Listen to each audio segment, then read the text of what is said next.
Engkau yang lebih tahu cara untuk membuka jalanku. Engkau yang lebih mengerti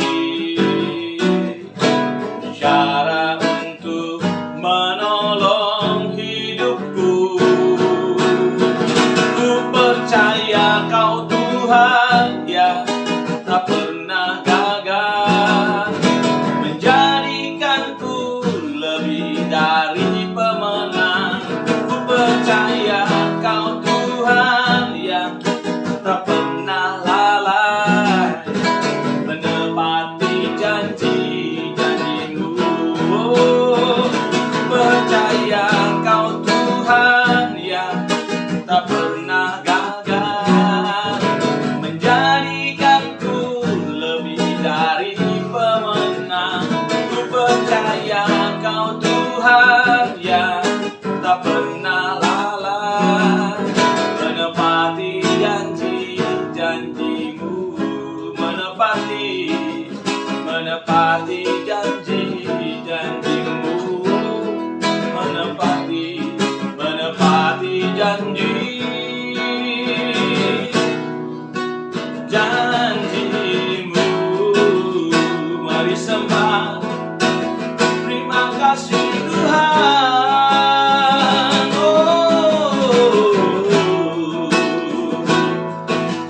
Terima kasih Tuhan. Terima kasih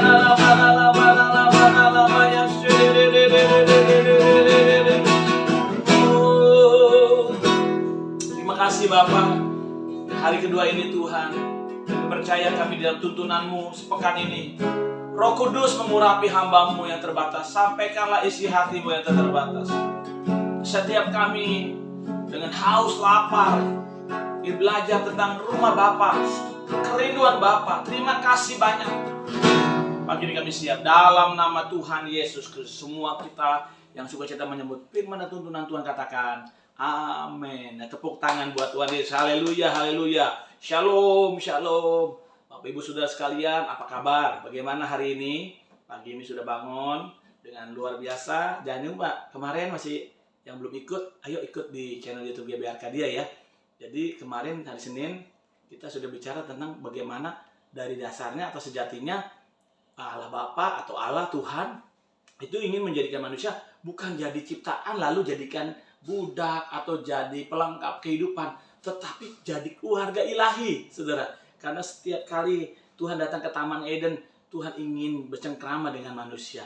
Dan saya percaya itu dilakukan dari hati dan kerinduan Bapa di surga, Tuhan Allah itu. Dan karena kejatuhan manusia jatuh dalam dosa ini, membuat Allah tidak dapat mempertahankan manusia di Taman Eden di tempatnya, di hadirat Tuhan, karena Allah itu kudus, sehingga tidak mungkin bisa tinggal.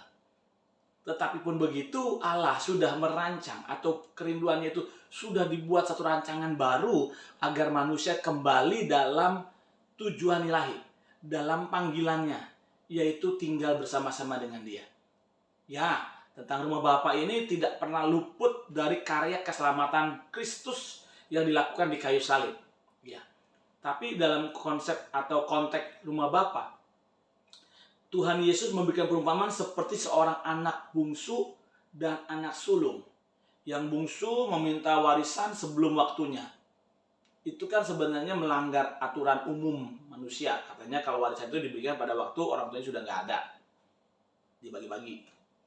Yang kedua, anak yang bungsu ini mengalami sebuah namanya gangguan moral. Hubungannya mungkin dengan sesama mengganggu, akhirnya dia nggak melihat orang tua sebagai yang dikasihi, tetapi dia lebih cinta kepada dunianya. Nah ini yang sedang terjadi hari-hari ini, dan kerinduan itu sudah muncul dari Tuhan sendiri untuk mengembalikan kita kepadanya. Tetapi saudara, di dalam rancangan Allah itu melalui para nabi tentunya terus dimunculkan silih berganti, nabi satu ganti nabi berikutnya, nabi berikutnya, nabi berikutnya. Itu tandanya betapa Allah itu sangat mengasihi setiap kita manusia. Begitupun manusia masih tetap dari antara ribuan jutaan manusia, hanya beberapa orang saja yang memiliki hati yang mengasihi Allah dengan segenap hidup dan segenap hatinya. Nah, pagi ini kita merenungkan satu perkara ini. Dari Yesaya 43 dikatakan, karena kamu berharga dan mulia, dan aku mengasihi kamu. Dalam Yesaya itu menyebutkan kamu adalah kepunyaanku dan dengan namamu sendiri. Jadi ayat 1 di situ dikatakan kamu itu kepunyaan Allah. Jadi kalau mengatakan kepunyaan itu dalam konotasi bukan benda ya. Kepunyaan yang dalam konotasi aktif adalah pribadi yang dimiliki. Misalnya gini, kalau seorang punya mobil aja atau punya motor gitu, punya benda yang dia sayangin, dia jaga begitu rupa, ada orang colek aja sedikit buat luka atau baret gitu misalnya, marah bukan main ya. Tetapi kalau itu bukan benda, dia sifatnya lebih bersifat pribadi, manusia gitu maksudnya, makhluk hidup. Maka kesayangannya itu akan jauh lebih berasa, lebih sayang ketimbang benda. Kenapa? Karena secara alam bawah sadar mengatakan kalau mobil rusak bisa diservis. Tapi kalau misalnya kucing, anjing, misalnya yang disayangin hewan aja ya, dia sampai mati lah misalnya, terjadi ketabrak mobil misalnya, itu ada satu orang, banyak lah saya cerita, cuma beberapa saya baca, sampai pingsan itu ibu yang punya atau wanita yang punya anjing kesayangan atau kucing kesayangan, sampai dia seolah-olah kayak orang kehilangan pengharapan. Kenapa? Karena itu hidup, karena ada interaksi antara si kucing atau anjing itu dengan tuannya. Jadi benar-benar ada interaksi. Sedangkan mobil, motor atau apapun nggak ada interaksi kan. Itu pun aja kalau ada terjadi lecet apa, tetap rasa hati, aduh kesel juga, aduh kok bisa begini. Nah ini naik, bukan mobil, bukan motor, bukan kucing atau anjing, ini manusia yang dari awal Allah Bapa kita di surga sudah merancangkan secitra segambar. Jadi lain kata begini nih, kalau dia secitra gambar, kalau ada yang melukai, dia lebih terpukul sudah.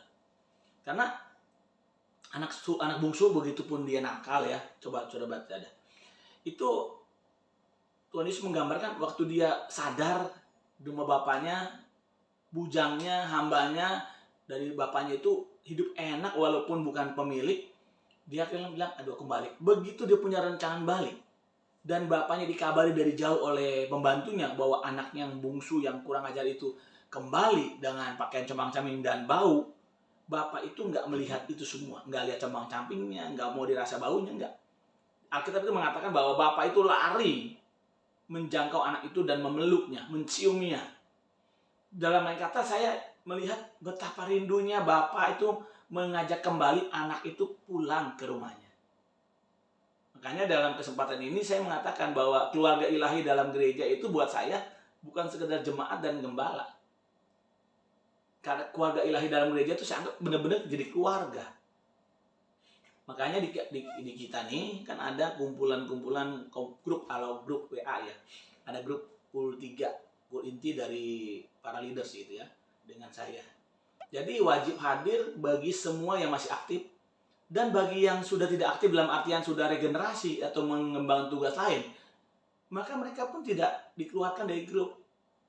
Hak mereka masih tetap ada tinggal, kecuali mereka memang berkebutuhan yang lain yang lebih mendesak dan keluar dari grup karena udah nggak menjabat, nggak apa-apa. Tapi inilah kerinduan kita, saya pribadi, melihat Kristus dalam Bapa di surga, dalam perumpamaan yang Yesus katakan tadi. Betapa rindu kita semua tetap kumpul dalam ini, dalam bilangan ini. Termasuk di dalamnya kalau sudah membaca yang sulung ya, yang sulung. Ini yang ingin Allah lakukan bagi kita. Yang sulung itu merasa marah waktu anak bungsu atau adiknya itu diterima baik, bahkan disambut dengan hangat, ganti baju, kasih cincin, kasih jubah yang mewah lagi, kasih pesta lagi. Dia bilang, Bapak kiranya engkau nggak adil, kenapa mereka dia yang kurang ajar itu engkau sudah gantiin balik lagi, tetapi aku di sini yang sudah setia bertahun-tahun jadi anak Bapak, tidak satupun Bapak kasih upah buat saya seekor kambing gitu untuk pesta-pesta anak dengan teman. Bapaknya bilang begini, anakku, kamu tuh salah. Berarti selama ini kamu terhilang di dalam lingkungan keluargamu sendiri. Bapaknya bilang apa? Hartaku, hartamu. Kamu nggak usah minta, kamu potong aja itu kambing, nggak ada masalah karena yang menjadi milikku itu milikmu. Nah, dengan kata itu saja saya dapat gambaran tentang hatinya Bapa. Dia ingin melakukan apa yang saudara butuhkan, apa yang saudara rindukan. Bahkan kalau saudara membaca Yohanes pasal 14, di sana dikatakan supaya kamu apa yang kamu minta kepada Bapa di dalam namaku, aku melakukannya. Supaya Bapa dimuliakan di dalam aku dan di dalam kita semua. Jadi itu di dalam Yohanes 14 aja sudah menggambarkan betapa dia ingin mengembalikan bukan hanya tempat kediaman kita, tapi mengembalikan segala otoritas yang pernah kita punya di rumah Bapa kita di surga. Saya berharap dari pertemuan pagi ini kita berubah yuk. Berpandangan bahwa Bapa itu memang ya sesulit apa sih menemukan Tuhan dalam hidup ini? Saya katakan sesulit kita membuang ego kita. Sesulit kita membuang rasa kepemilikan pribadi kita. Sehingga kita nggak mau menjangkau Tuhan lewat kerendahan hati. Kita itu bisa menjangkau Tuhan lewat iman. Dimulai dari iman, katakan iman. Haleluya. Lalu kerendahan hati. Atau yang kedua ada kekudusan, Kekudusan. Ketiga ini kerendahan hati. Itu tiga hal itu akan membuat kita ngalami menjangkau Tuhan. Memang menjangkau Tuhan macam-macam lewat 2 puji penyembahan. Tetapi karakteristik itu dimulai dari yang tadi saja. Pagi ini saya mau berdoa buat kita semua agar kita ada di rumah Bapa, ada dalam keluarga rohani, tetapi sesungguhnya jiwa dan rohnya juga ada di dalam keluarga rohani ini. Seperti saudara ada di dalam rumah tangga, tetapi juga saudara hidup dalam kehidupan rumah tangga yang harmonis. Ada orang bilang hidupnya sudah seperti masih rumah tangga, tapi udah gak punya perasaan apa-apa. Wah, saya kata dalam nama Yesus harus sembuh, harus pulih. Amin. Nah, kembali bahwa yang saya katakan, kalau kemarin kita bicara tentang tempatnya, ya. Yang kedua, yang kemarin bicara tentang kebersamaannya, yang kedua adalah bicara tentang otoritas yang Allah ingin kembalikan. Kamu itu berharga dan mulia. Bapak Ibu Saudara itu berharga dan mulia. Karena itu, jangan sia-siakan panggilan Tuhan hari ini. Untuk kita balik kepada Tuhan. Yuk kita berdoa. Bapa, hamba bersyukur buat pagi ini di tangan yang terangkat, di hati yang terbuka. Urapan Tuhan melingkupi kami semua. Tuhan tolong setiap gerejamu yang hari ini hadir di dalam pertemuan tuntunan sepekan. Kiranya kami sekarang memahami. Bapak bukan hanya ingin tinggal di tempatnya kami, dan juga bukan hanya ingin bersama-sama dengan Bapak, tetapi Bapak ingin mengembalikan otoritas kami sebagai milik kepunyaan Bapa dengan nama kami sendiri. Terima kasih. Bicara terus buat kami. Esok kami akan ajukan tuntunan sepakat ini. Kami terima dengan syukur dalam nama Tuhan Yesus Kristus. Haleluya. Bersama yang bersukacita katakan amin. Ku percaya Kau Tuhan yang tak pernah gagal, menjadikanku lebih dari pemenang. Ku percaya Kau Tuhan yang tak pernah lalai, menepati janji-janji-Mu.